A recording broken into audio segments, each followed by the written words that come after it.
save me from myself.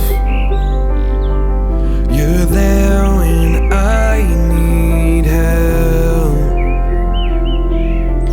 It's okay, it's alright. We don't have to decide right now.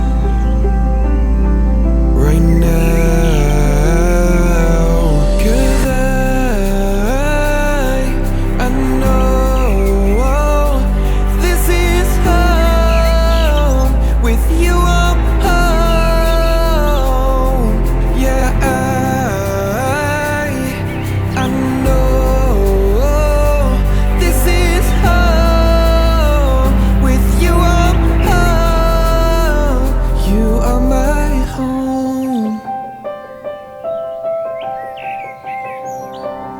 I found safety in the storm. Hallo und herzlich willkommen zur 4. Episode meines Westalpen-Abenteuers. Schön, dass du wieder mit dabei bist. Tag 6 ist angebrochen, ich verlasse meine Unterkunft und mache mich weiter auf den Weg in Richtung Verdun-Schlucht. Immer der Route de Grand des Alpes entlang. Klappt mit meinen magischen Händen.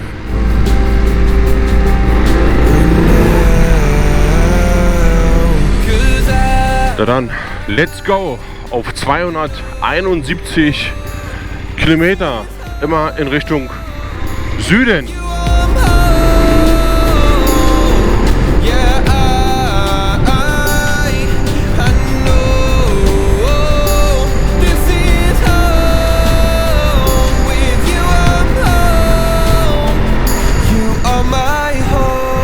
So langsam komme ich der Verdun-Schlucht näher. Auf dem Weg dorthin nehme ich den Col de Calibier und den Chim de la Bonnette mit. Erkunde das Combe de Forges und befahre den Col de Isoire. Ein Highlight jagt heute das nächste. Lasst euch inspirieren und genießt den Augenblick. Na dann, viel Spaß beim Schauen. You are my home. You are my home.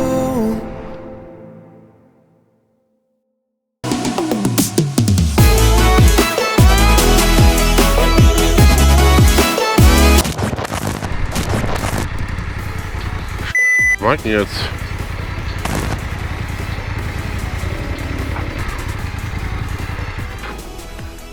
Hi, gibt's noch eine alternative Route?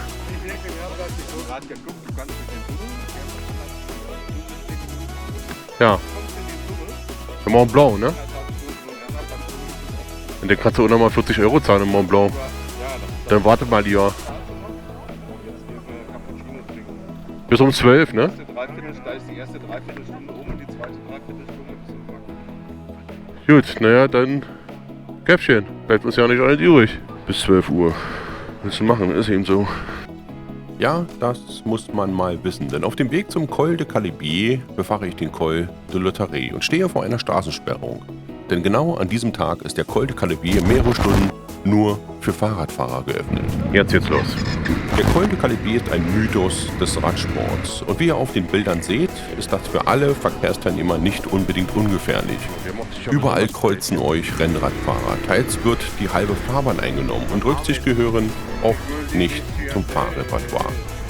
Versteht mir nicht falsch, ich fahre sehr gern Fahrrad, aber es gab auch teilweise haarsträubende Situationen mit Rennradfahrern, bei denen seitens der Fahrradfahrer überhaupt keine Rücksicht genommen wurde.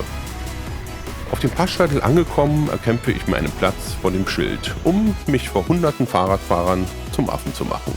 Aber das ist mir egal, denn es tat gut. I'm not gonna lie, daughter has fun on Yagi, her brain fried. My lady Papa Zenny, had her lady popping.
oben spüre ich, wie viel Glück ich eigentlich im Leben habe. Und mir wird klar, was Leben bedeutet.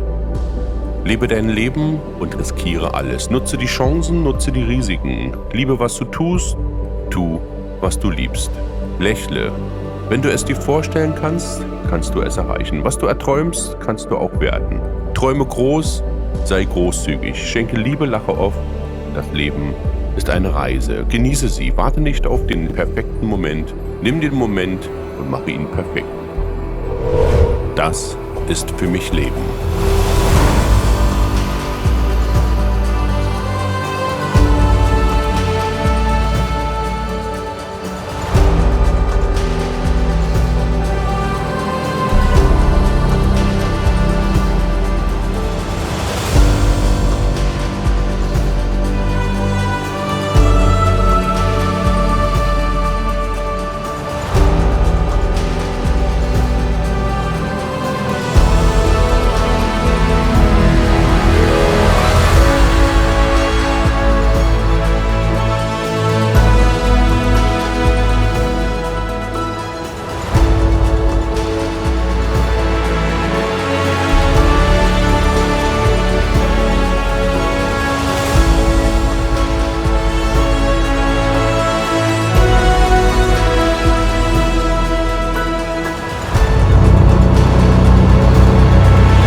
So, ich habe die Jungs gerade kennengelernt hier. Die springen jetzt gleich hier ab.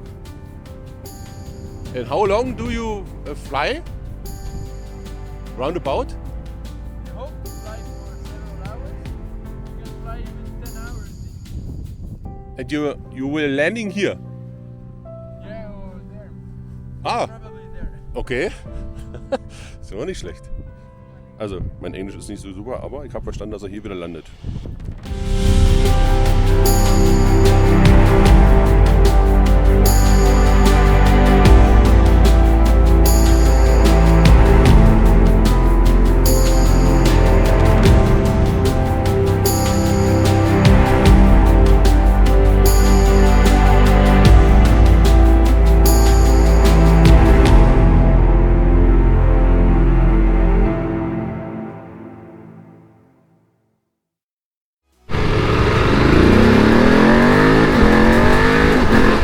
Der Col du Galibier ist ein außergewöhnlicher Pass, stark befahren mit den unterschiedlichsten Fahrzeugen. Die Passhöhe selbst ist für Fahrzeuge über 3,5 Tonnen gesperrt.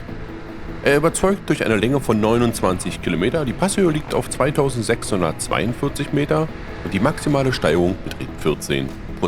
Der Pass ist die Nummer 5 unter den Alpenpässen und gehört zur Roue de Grandes Alpes. Da der Pass meist von der Tour de France angefahren wird, ist der Asphalt in sehr gutem Zustand. Maut ist nicht fällig. Das Panorama gehört zu den schönsten Bergmassiven der französischen Alpen. Der Weitblick bei schönem Wetter ist absolut außergewöhnlich. Ich mache mich weiter auf die Spur in Richtung Süden.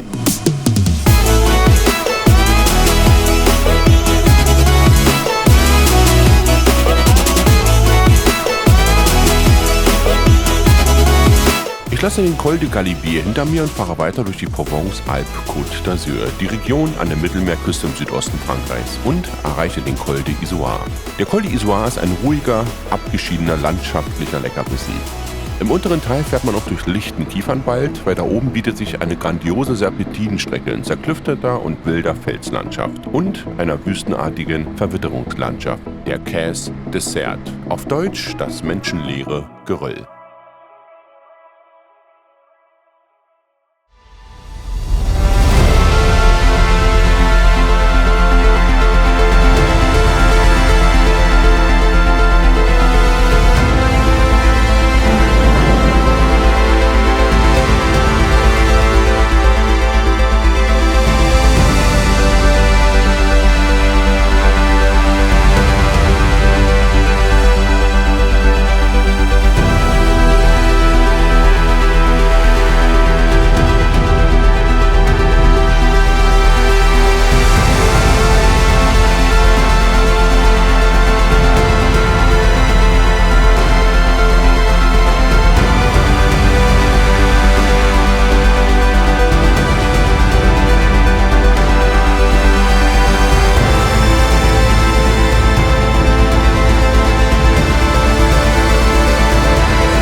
Zurückblickend empfinde ich den Col d'Izoard als sehr gut zu fahrenden Alpenpass und einer der schönsten Alpenpässe, die ich je gefahren bin.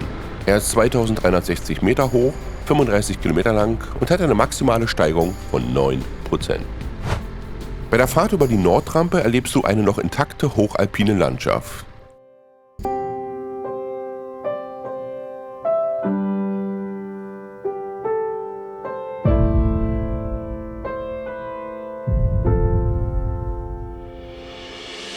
Gonna lie, dader had gonna yagi, her brain fried. My lady Papa Zenny out of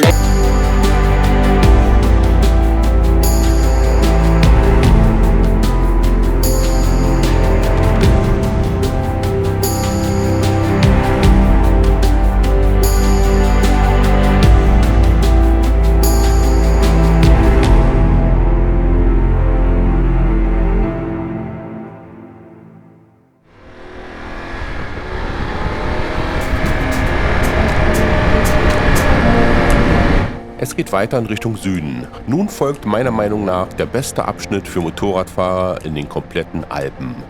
Mehrere Stunden lang fährst du durch tolle, langgezogene Kurven. Es geht durch eine Vielzahl von Schluchten und tollen Bergabschnitten.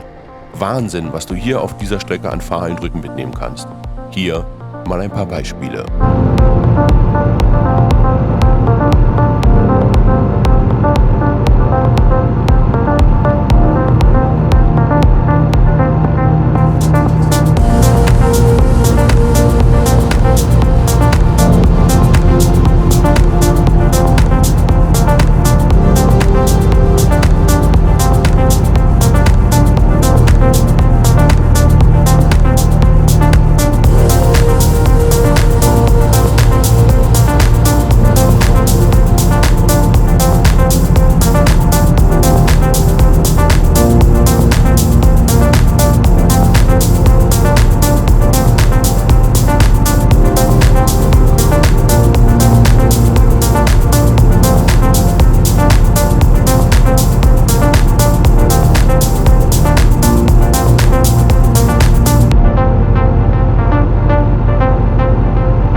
Kilometer hinter der Grange du Guil erreiche ich den Col de France.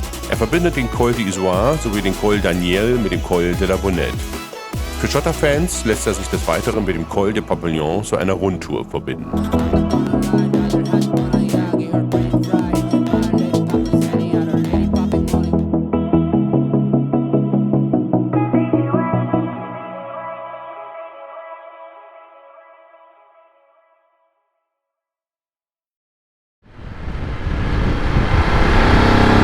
Meine Reise führt mich nun weiter in Richtung Süden und ich nehme den Col de la Bonnette mit dem Cime de la Bonnette in Angriff.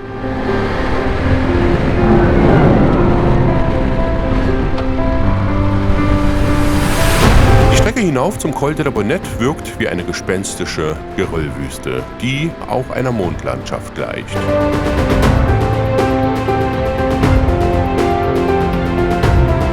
Sie führt durch den Nationalpark Mercantour. Die Strecke ist 50 Kilometer lang und hat eine maximale Steigung von 12%.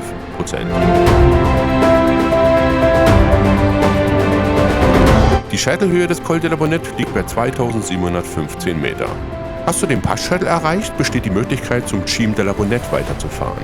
Eine kurze Schleife, die es zu umrunden gilt. Hier erreichst du 2802 Meter, der höchste befahrene Punkt meines Abenteuers in den Westalpen. Oben angekommen befindet sich ein Gedenkstein und eine Aussichtstafel. Der Blick von hier aus über die Alpen ist einfach atemberaubend. Die kurze Auffahrt sollte man auf keinen Fall versäumen, denn man bekommt ein spektakuläres Panorama geboten. Ich ruhe mich aus und genieße den Augenblick.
Nach kurzem Aufenthalt steige ich auf mein Bike und treffe gut 7 Kilometer hinter dem Cime de la Bonnette auf einen geschichtsträchtigen Ort. Das Camp de Forges, auch Fox Camp genannt. Das Fox Camp ist eine ehemalige Bergkaserne auf einer Höhe von 2291 Meter. Sie wurde zwischen 1896 und 1910 gebaut und besteht aus 26 kleinen Gebäuden. Das Camp diente hauptsächlich als Unterkunft und konnte ein Bataillon Alpenjäger mit 4 Kompanien von 150 Mann aufnehmen. Im Laufe des Ersten und Zweiten Weltkrieges sind viele von den Soldaten gefallen und viele von ihnen gelten nach wie vor als verschollen. Wenn du durch den Ort fährst und diese Gedanken im Kopf hast, läuft dir ein kalter Schauer über den Rücken und du stellst dir vor, wie hier geschossen und getötet wurde. Und ich frage mich, warum führen wir Kriege, wenn alle immer nur von Freiheit sprechen?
Nachdenklich, erschöpft, aber glücklich nehme ich die letzten Kilometer auf mich und erreiche endlich meine neue Unterkunft. 6 Stunden und 254 Kilometer war ich heute unterwegs. Rückblickend war das für mich der schönste Fahrtag in meiner Motorradzeit. Ein Tag voller Eindrücke mit einzigartigen Momenten geht vorüber und ich denke noch am Abend über das ein oder andere Erlebte nach. Darüber, wie gut es mir, uns eigentlich geht. Und ich erinnere mich an den Dalai Lama, der einst sagte, eine Voraussetzung für den Frieden ist der Respekt vor dem Anderssein und vor der Vielfältigkeit des Lebens. Das Abenteuer geht weiter.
Schau mal, er blinkt immer die ganze Zeit hier. Immer wenn er einen Fahrradfahrer überholt. So, jetzt wieder. Siehst du? Ja, vorschriftsmäßig, wie in der Fahrschule. Nochmal, jawohl. Aber er blinkt nicht rechts. Ne? Also beim Einscheren muss man ja wieder blinken. Aber blinkt ihr, wenn ihr so einen Pass hochfahrt, bei jedem Fahrradfahrer? Das macht ihr doch nicht, oder? Schreibt es mal in die Kommentare. Würde mich mal interessieren. Also ich mache es nicht. Oh, und jedes Schaf ist nummeriert, ne? Guck mal, SR. Überall liegen die Kerkel hier. Oh, jetzt wird's glitschig hier. Oh. Oh. Eieieiei. Das ist natürlich gefährlich hier mit den Schafen. Die hauen den ganz direkt auf die Fahrbahn drauf.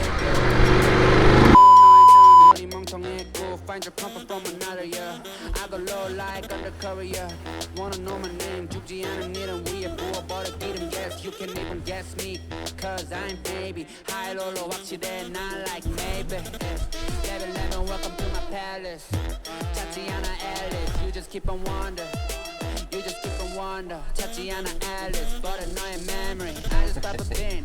Danny have been. I done got a Boeing 747. I get weak, get ready. Like I wanna get late. Jumbi head body, we ain't got a lot of time, man. Wavy night. Jameson hit the rock bottom. Eat a body, don't money.